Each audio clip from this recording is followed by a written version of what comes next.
Hola, vencedores y vencedores, bienvenidos a esta clase número 8 de Historia de Venezuela. Clase que definimos no como o bajo un planteamiento distinto. Nosotros el primer día la llamamos Hagamos la Historia. Creo que se me ha olvidado en semanas anteriores saludar al facilitador. Espero que el grupo esté bien integrado entre facilitador y vencedores y vencedoras. Bueno, el día de hoy nos toca trabajar fundamentalmente con prácticamente el resumen de todos los temas que hemos desarrollado hasta el momento. Este tema lo hemos denominado consolidación. Presentemos entonces la clase de hoy.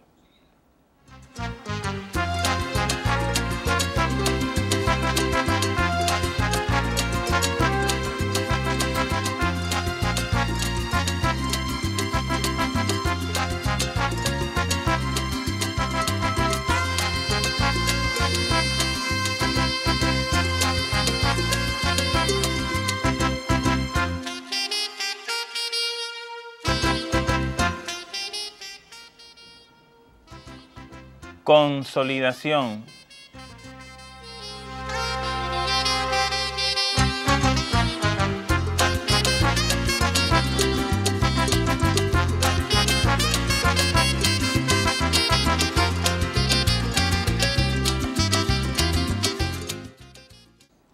La clase número 1 de Hagamos la Historia fue desarrollada principalmente con el fin de entender un poco qué íbamos a hacer en estas 40 clases y bajo qué enfoque íbamos a trabajar.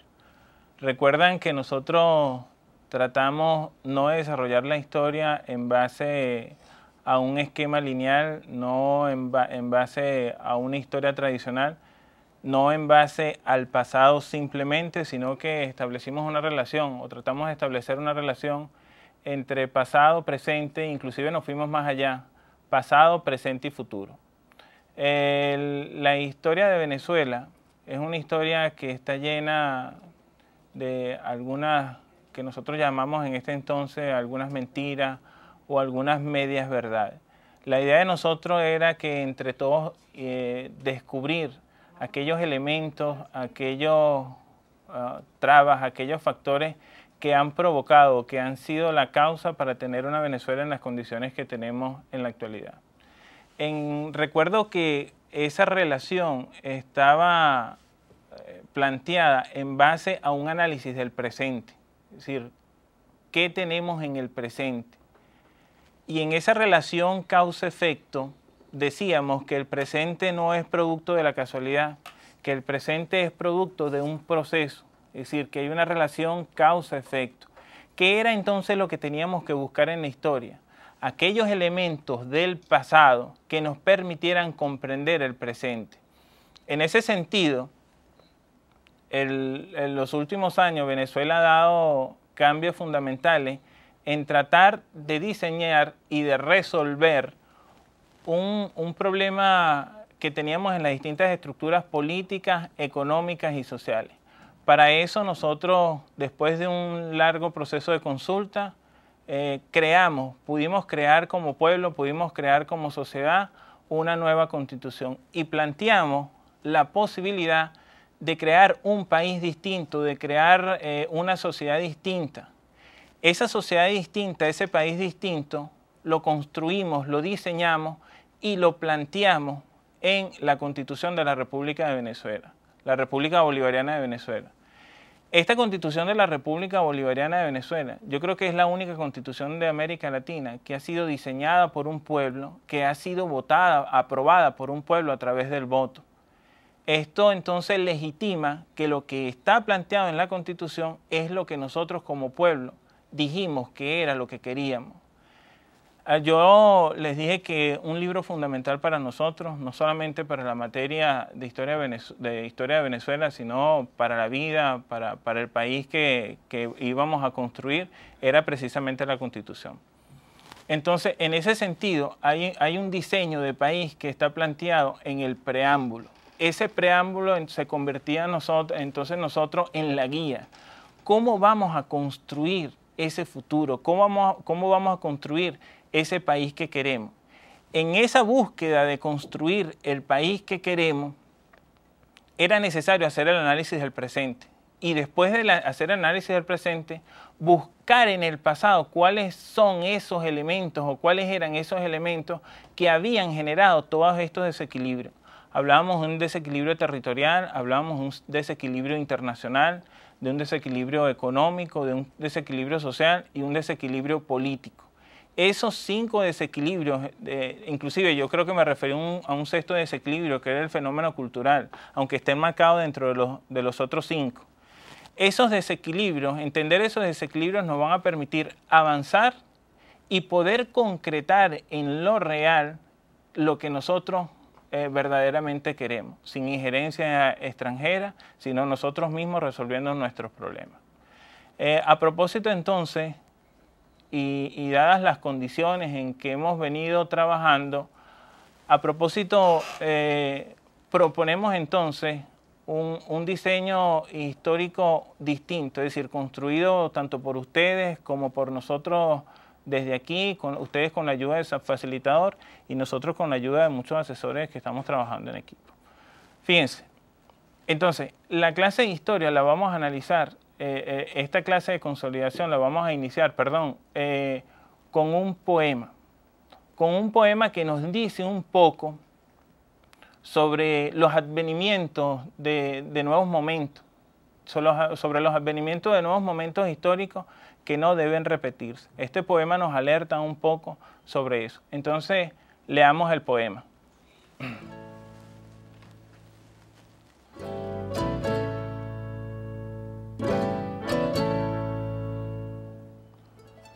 La otra historia de José Ángel Fernández Silva.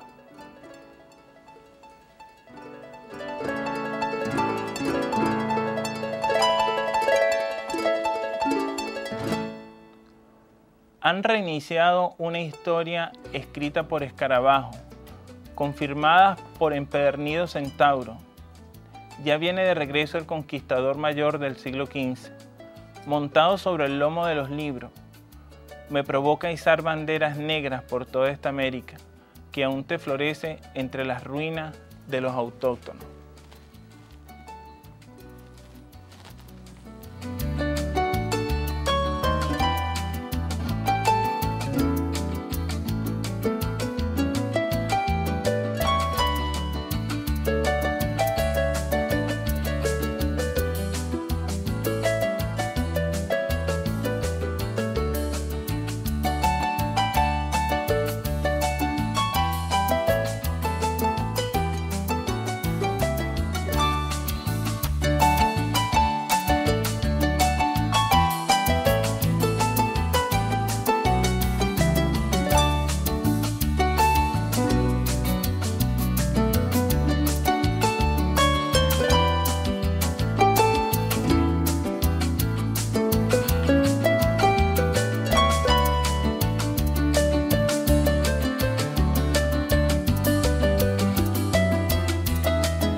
ojalá nunca más tengamos que izar banderas negras. Ojalá las banderas que se icen por toda Venezuela y América Latina sean banderas multicolor. Los conquistadores del ayer, disfrazados hoy con otros nombres, disfrazados hoy con otras capas, disfrazados hoy con otros rostros, no pueden acabar, no pueden borrar, no pueden de nuevo tratar de arrebatar lo que nosotros decidimos que queríamos hacer. Cuando nosotros nos planteamos refundar la República, se planteó bajo qué valores lo íbamos a hacer. Los valores de libertad, los valores de justicia, los valores de paz. Entonces, en eso estamos comprometidos todos. La Constitución establece que nosotros somos un país que debe asumir una democracia protagónica, una democracia participativa. Es decir, somos nosotros quienes debemos a partir de ahora y en base a esa Constitución construir lo que en un momento nos quitaron. ¿Y qué fue lo que nos quitaron en un momento? Bueno, esa historia aborigen que fue la que vimos en la segunda clase, esa historia que se inicia con 20.000, de 14.000 a 20.000 años antes de Jesucristo, esa historia que es mucho más larga que la que nos cuentan muchos libros, que pareciera que la historia de Venezuela comienza con la llegada de los invasores españoles, de los invasores colonizadores, de los invasores conquistadores. En esa clase número 2 nosotros trabajamos las distintas áreas culturales que comienzan a formarse en Venezuela o que se conforman en Venezuela antes de la llegada del invasor. Esas áreas culturales tienen un ciclo en lo económico, en lo político, en lo social, en lo cultural. Veamos un poco las imágenes, la diapositiva siguiente, donde hay algunos elementos que nos van a hacer recordar lo que vimos en esa clase.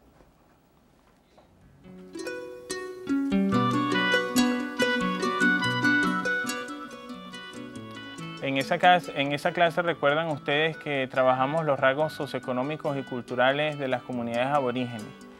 Ahí planteábamos que en los aspectos políticos la jerarquización estaba dada por algunos elementos que eran particulares en cada área cultural.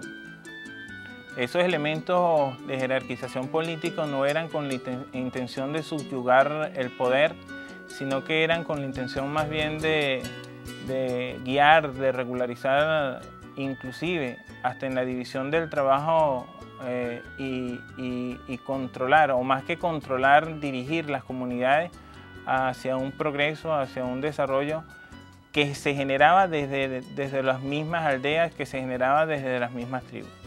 En lo económico teníamos unas comunidades aborígenes que terminaron produciendo rubros agrícolas bajo sistemas de riego, bajo sistemas en muchos casos muy avanzados, que inclusive ahora se mantienen. Asimismo, la distribución de la producción era una distribución equitativa y el excedente que se producía a partir de ahí era lo único que se comercializaba. Esa comercialización de los excedentes agrícolas o de los excedentes en cualquier producción no eran con la intención nunca de dominar a otras comunidades, de dominar a otros pueblos. Era simplemente para satisfacer esas necesidades. Eso también generó una serie de elementos en la cultura.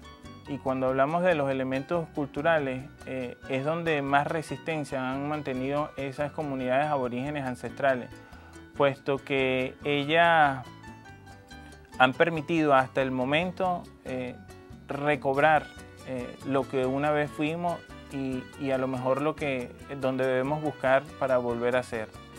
Las comunidades aborígenes también en lo social nunca se estructuró bajo clases sociales diferenciadas o más que diferenciadas, jerarquizadas para la dominación de un sector sobre otro, no, todo lo contrario. Las divisiones sociales que se producían ahí eran fundamentalmente en el trabajo, eran divisiones especializadas para el trabajo, no relaciones sociales de dominación. Entonces concebimos unas áreas culturales que nosotros procuramos resumir en 5 grandes áreas culturales. Los arahuacos del noroeste, ubicados en la parte noroccidental del país. Los arahuacos occidentales, ubicados en los llanos, en las partes al sureste, al suroeste de los llanos. Los timotocuicas, ubicados en la región andina. Los caribes de la costa, tanto en la parte occidental como en la parte oriental.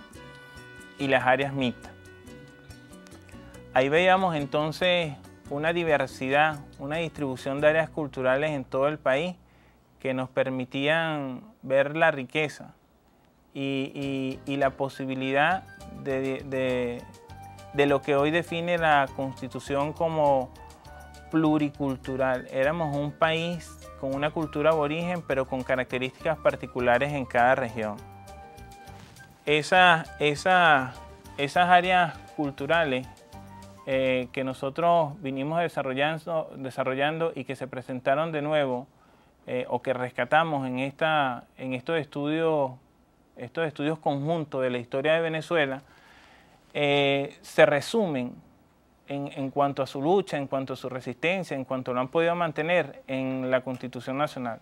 Recuerdo que hablamos del capítulo 8 de los derechos indígenas.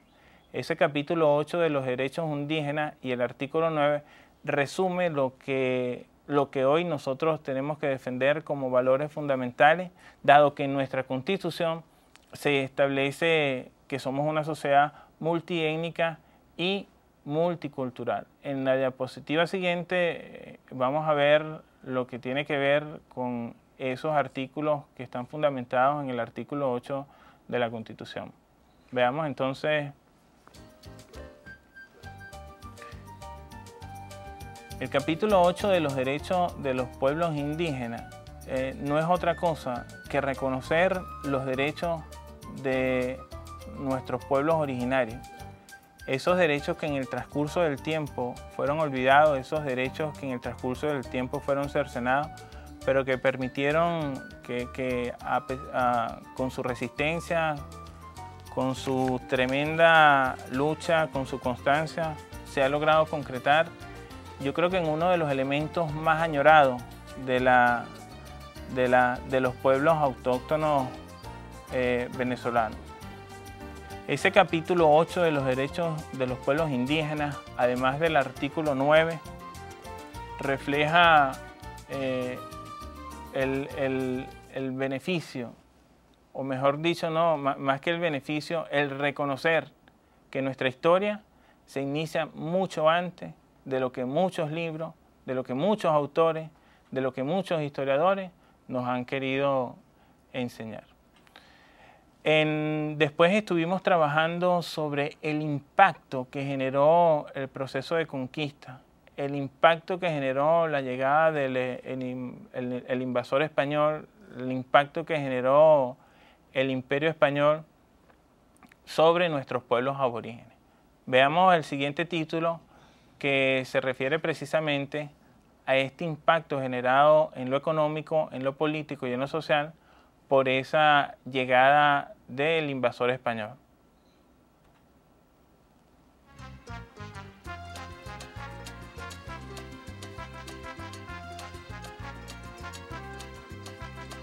Las causas que motivaron la conquista fueron fundamentalmente mercantiles. Los conquistadores venían buscando principalmente una riqueza material.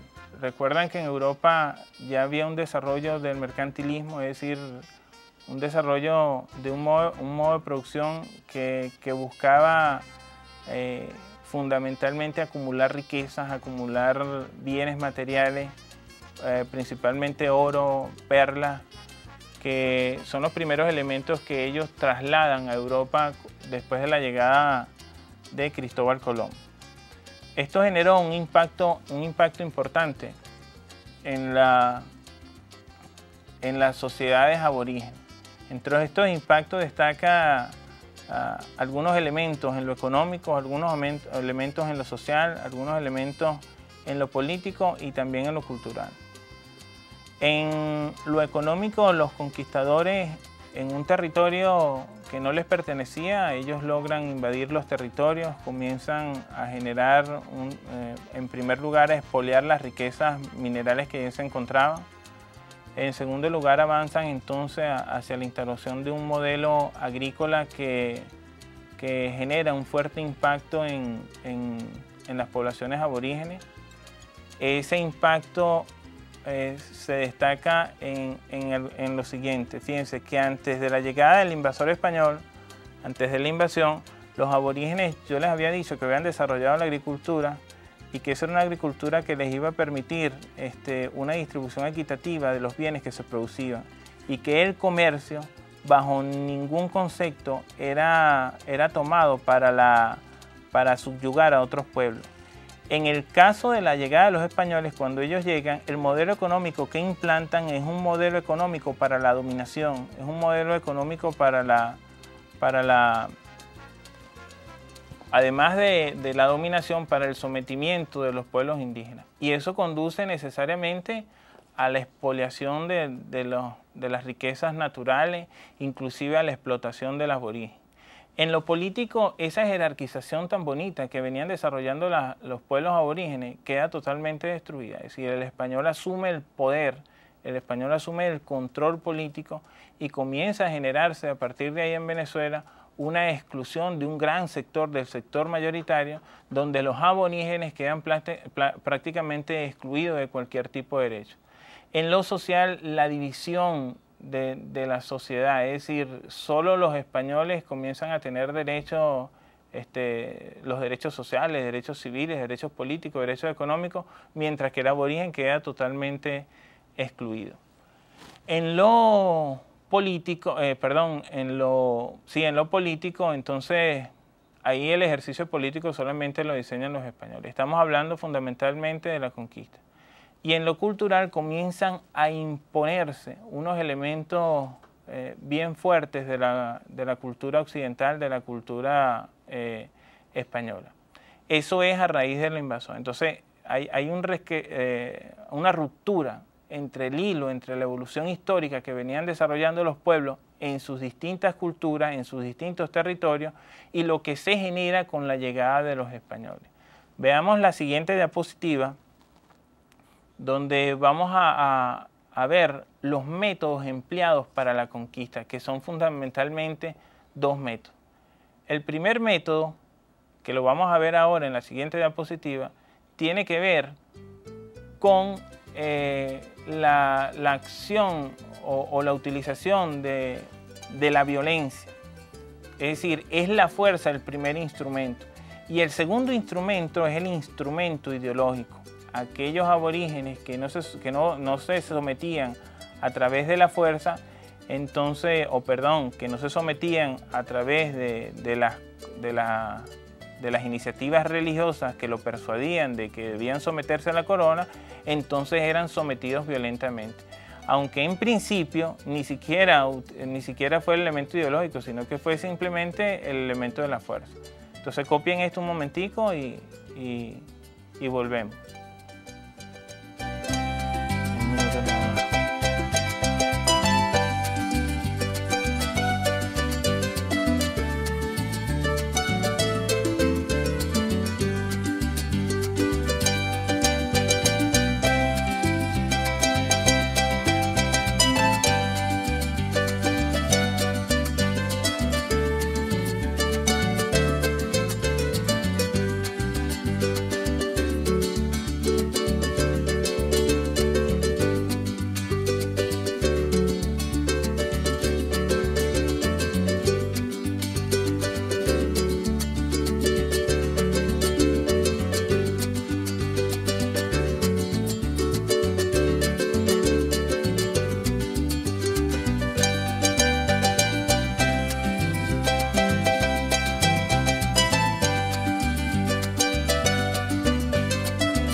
Vemos entonces cómo estos elementos, tanto el uso de la fuerza, el uso de métodos violentos, como el uso de métodos ideológicos, pero que en algún momento también tendríamos que llamarlos violentos porque fueron prácticamente obligados, van a crear,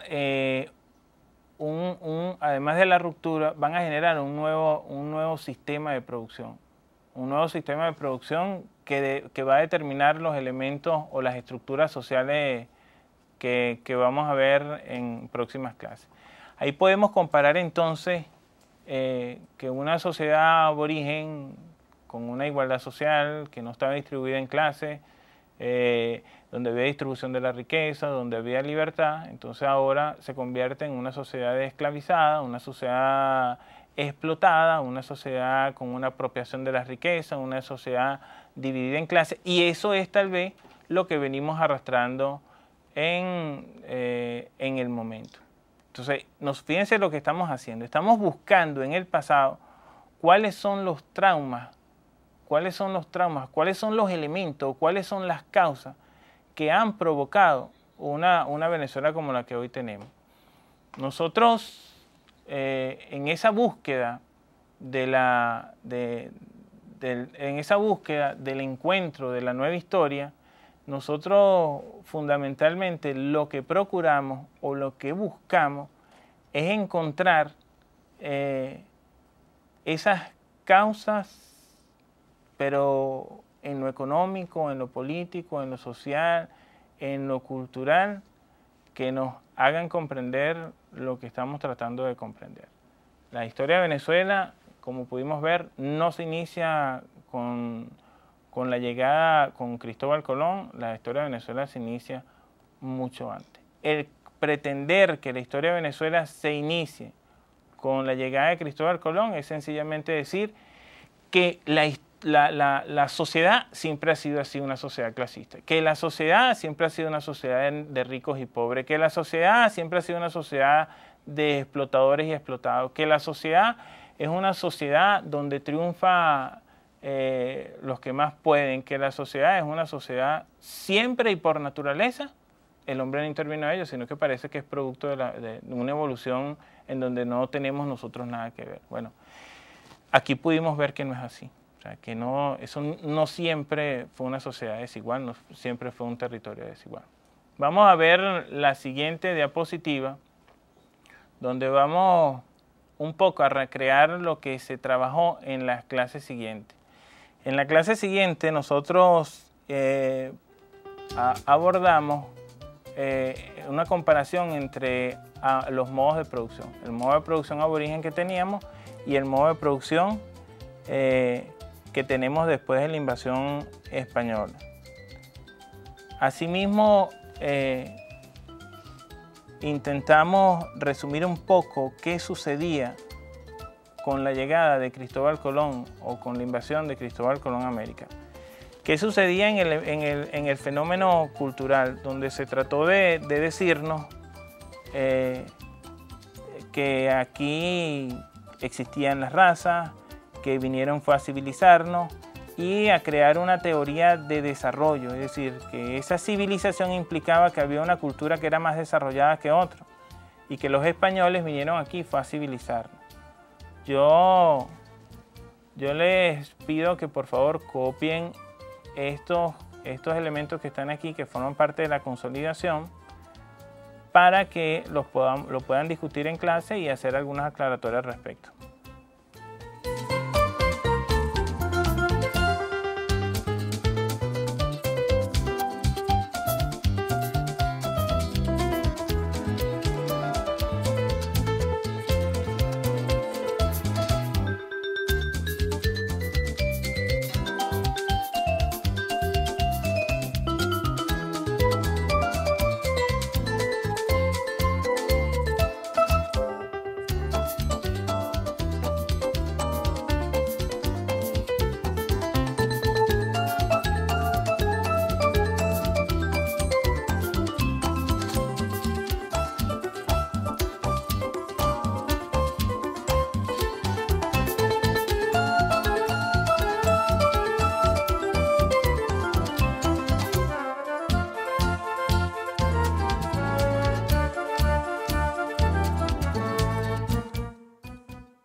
Esos elementos que vemos y que se mantuvieron hasta hace poco, como el Día de la Raza, yo recuerdo que nosotros discutimos en clase, hablamos en clase de que cómo era eso de raza. Inclusive hablamos de algunos perritos que andan por ahí, que sí tienen raza, que sí se caracterizan como raza. Pero ¿cómo el ser humano se va a caracterizar por raza? O sea, ¿qué es eso de raza? ¿Bajo qué condiciones o bajo qué parámetro, qué características se le da a un ser humano para catalogarlo de una raza u otra raza? O sea, las razas, la condición humana, en la condición humana prevalecen unos valores distintos a los de los animales, unos valores absolutamente distintos. El hombre siente, el hombre padece, el hombre razona, el hombre crea, el hombre inventa, el hombre llora, el hombre ríe. Esos son los valores fundamentales del ser humano. La libertad es un valor fundamental del ser humano. Y yo recuerdo que yo les ponía el ejemplo, es que un niño negro es más libre que un niño blanco. Es que un niño negro siente más o menos que un niño blanco. Es que cuando nacen son distintos en qué. Tienen anatomías distintas, todos tenemos anatomías distintas. Es el color de la piel lo que va a determinar la raza. Nosotros decíamos ahí que ese invento de las razas no era otra cosa que una justificación para decir, mire, aquí hay algo que es distinto, que no se parece a nosotros, pero era solamente una excusa para explotar, para esclavizar, para dominar, para asesinar y para no ser culpable de todos esos crímenes. El descubrimiento de América, así tal cual como lo llamaron, no ha sido otra cosa que el genocidio más grande que ha registrado la humanidad. Y que a través de eso que se llamó raza, entonces han querido justificarlo. El otro elemento ha sido de la civilización. O sea, una civilización que vivía en paz, una civilización que vivía en libertad, una civilización que vivía en armonía con el medio natural, se convierte entonces en una civilización donde todo el mundo se devora, donde se matan unos con otros. Y a eso todavía se pretende llamar civilización. Y les recuerdo que la pregunta es, ¿quiénes eran los civilizados? Los que mataban, los que asesinaban, los que robaban, los que expoliaban los recursos naturales, los que quitaban la tierra, esos eran los civilizados. Y asimismo hoy tenemos el concepto de desarrollado. Países desarrollados y países subdesarrollados, entre los que clasifican a Venezuela como país subdesarrollado. ¿Quién inventó y bajo qué criterios se inventó esto de desarrollo y esto de subdesarrollo? ¿Qué es desarrollo? ¿Quién determina que un país es desarrollado? Solo tratamos el elemento económico. ¿Es solo el elemento económico lo que va a determinar el desarrollo? Entonces, si es solamente el elemento económico, yo creo que seguimos falseando la realidad, porque todos los países del mundo tienen problemas. Y el hecho de que nos digan subdesarrollados es como decirnos que nosotros somos incivilizados y que el modelo de desarrollo que tenemos que copiar es el modelo de desarrollo de esos países que una vez inventaron lo de las razas y que una vez inventaron lo de las civilizaciones. Nosotros tenemos que creer en nuestro propio desarrollo sin compararnos con ningún otro, porque es desde nosotros mismos donde debemos construir las teorías que nos permitan decirnos que es desarrollado. Desarrollado no simplemente, no puede ser solamente que tengamos riqueza. Desarrollado tiene que ver con la educación, desarrollado tiene que ver con la manera de convivir, desarrollado tiene que ver con la salud, desarrollado tiene que ver con otros elementos, que no solamente tener bienes materiales, 5 carros, 2 casas, eso es desarrollado. Bueno, sobre esas concepciones es necesario que ustedes debatan y yo creo que han debatido al respecto. Bueno, toda esta serie de elementos, el invento del descubrimiento, donde la gente descubre a la gente, toda esta trampa de las razas, toda esta trampa de las civilizaciones, no fue solamente que ellos llegaron aquí, montaron eso y listo, ¿no? Aquí hubo una fuerte resistencia de los pueblos aborígenes, una resistencia muy fuerte que vamos a tratar de identificar con el siguiente cartel.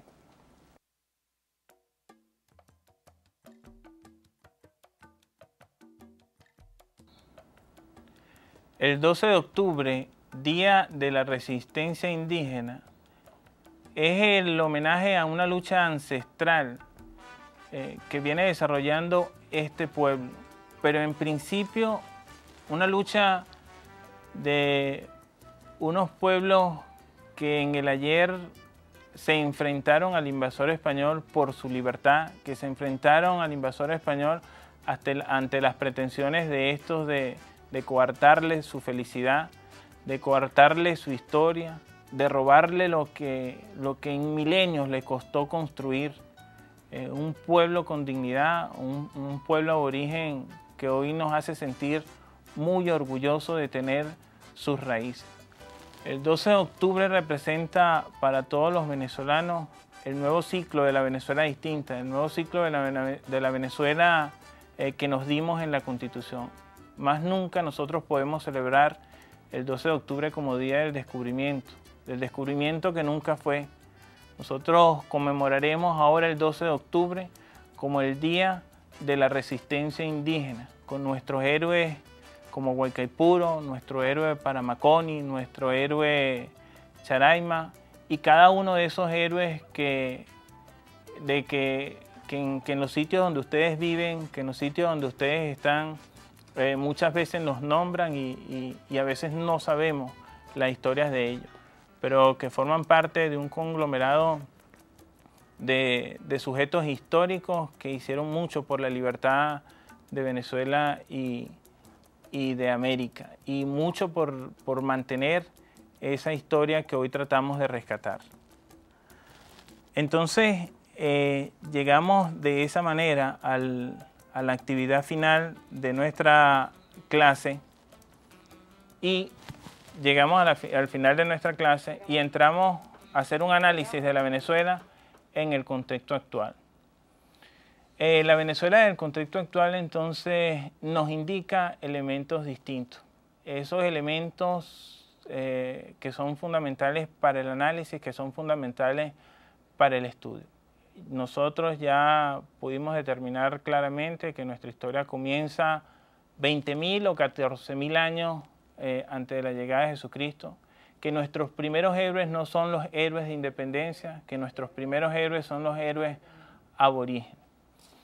Entonces recogemos todos estos elementos en las distintas clases y iniciamos de esta manera un nuevo ciclo en la historia de Venezuela.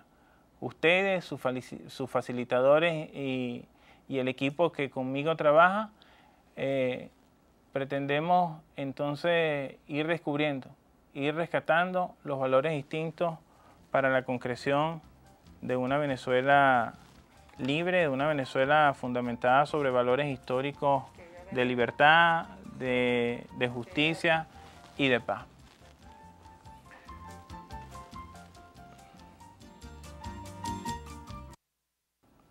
Nosotros con esto terminamos este ciclo de las 7 primeras clases, pero yo quería, antes de despedirme, revisar un poco las actividades que se han montado en el folleto, que espero hayan trabajado o estén trabajando con los facilitadores. Asimismo, con el componente sociocomunitario. Yo creo que lo que estamos estudiando aquí y lo que están estudiando en las otras áreas de este tercer nivel tienen que concretarse en un trabajo sociocomunitario. Nosotros no podemos seguir aislando el conocimiento de la realidad. Nosotros no podemos seguir aislando el conocimiento de eso que tenemos en nuestras comunidades, de eso que tenemos en nuestros barrios, en nuestra ciudad. Nosotros ahí es donde debemos concentrar nuestro trabajo. La democracia participativa y la democracia protagónica nos compromete a elaborar ese trabajo sociocomunitario. Vamos entonces rapidito a revisar el folleto para ver si hay posibilidad de aclarar algunas cosas. Si no, bueno, todo perfecto. Revisemos entonces con la siguiente diapositiva la primera actividad del folleto.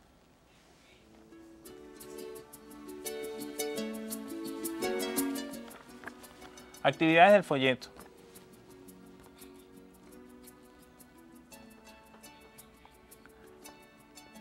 En la actividad del folleto aparece: lee las siguientes preguntas y reflexiona junto a tus compañeros. ¿Quiénes hacen la historia y quiénes las escriben? Asimismo, establece la relación correspondiente entre unos esquemas que ustedes tienen en el mismo folleto. O sea, no es necesario que lean el televisor, acuérdense que estamos trabajando es con su folleto. Y la tercera pregunta: comparte con tus compañeros la importancia del estudio de la historia en el contexto actual. Esas 3 preguntas están dirigidas un poco a ubicarnos qué es lo que estamos haciendo con esta materia, cómo lo vamos a hacer, para qué lo vamos a hacer, pero lo fundamental es que esto sea entre todos, que no sea una tarea individual, sino que sea una tarea donde en el conjunto de las discusiones construyamos para qué necesitamos la historia de Venezuela. En la segunda actividad tenemos la situación actual del aborigen venezolano. Ahí se planteaba, con la ayuda de tu facilitador, organiza un debate sobre la situación actual del aborigen venezolano, lee el capítulo 8 y el artículo 9 de la Constitución de la República Bolivariana de Venezuela y elabora un balance que en materia de los derechos indígenas se ha obtenido hasta ahora. Cuando ustedes revisen el artículo 8 y el capítulo 9, ustedes van a poder determinar si se han logrado algunas cosas o si seguimos en la misma situación. Había una actividad, la número 2, que tenía que ver con una lectura en la teleclase, que estaba referido al pedido PEMON. Yo imagino que esa actividad ya la desarrollaron. Pero si no han revisado el capítulo 8 y el artículo 9, por favor, tienen que hacerlo. Deben hacerlo. Esto nos va a comprometer un poco más con esa esencia indígena que hemos tratado en estas primeras 7 clases. La actividad número 3 tiene que ver con el poblamiento del territorio venezolano. En los mapas del poblamiento indígena venezolano observan la distribución de la población antes de la invasión española y la distribución de la población aborigen actual. Ahí ustedes tienen que haber llegado a unas conclusiones que creo que son evidentes. ¿Cuál fue el impacto de la población española sobre la distribución de la población aborigen? Asimismo, tenemos una segunda actividad que tiene que ver con que abre un debate sobre el tema, apoyándote en las preguntas que se sugerimos a continuación. ¿Por qué antes de la conquista los pueblos indígenas se encontraban en el norte de Venezuela y ahora en su gran mayoría se encuentran en el sur? ¿Quiénes ocupan hoy los antiguos territorios aborígenes? Esa actividad es bueno que la discutan entre todos y que con el facilitador, bueno, imagino que ya abrieron el debate. La cuarta actividad está referida a los rasgos económicos y socioculturales de las comunidades aborígenes. Aquí están 2 actividades, resalta los aspectos económicos de esas socioculturales que caracterizan al aborigen venezolano ante la llegada de españoles, y la segunda actividad está referida a las costumbres, bailes, alimentos que aún se preservan en la actualidad. La actividad quinta y sexta se refiere a la exploración, penetración y ocupación colonial. Ahí vamos a determinar los aspectos que fundamentaron la exploración del territorio venezolano por parte de los españoles. Y la segunda actividad tiene que ver con las consecuencias que ello trajo para los pueblos indígenas, que fueron bastante y bien discutidas. La tercera actividad es una reflexión. La pregunta es: ¿descubrimiento o invasión? Ustedes tienen que llegar a sus conclusiones. La actividad 7 sobre resistencia indígena, el trabajo que se han desarrollado nuestros pueblos y que se van concretando día a día en esto del decreto del 12 de octubre. Ustedes van a ir a discutir, van a ver un análisis, van a ver la importancia que tiene para nuestro país este decreto de la resistencia indígena. Y en la actividad 8, la consolidación, donde vamos a establecer comparaciones entre la vida de estas comunidades a partir de un cuadro que tienen en el folleto.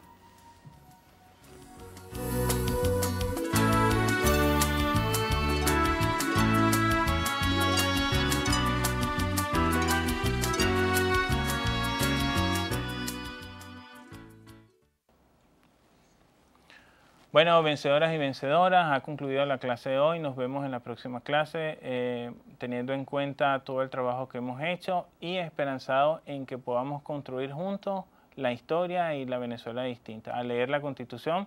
Los quiero y nos vemos en la próxima clase. Chao.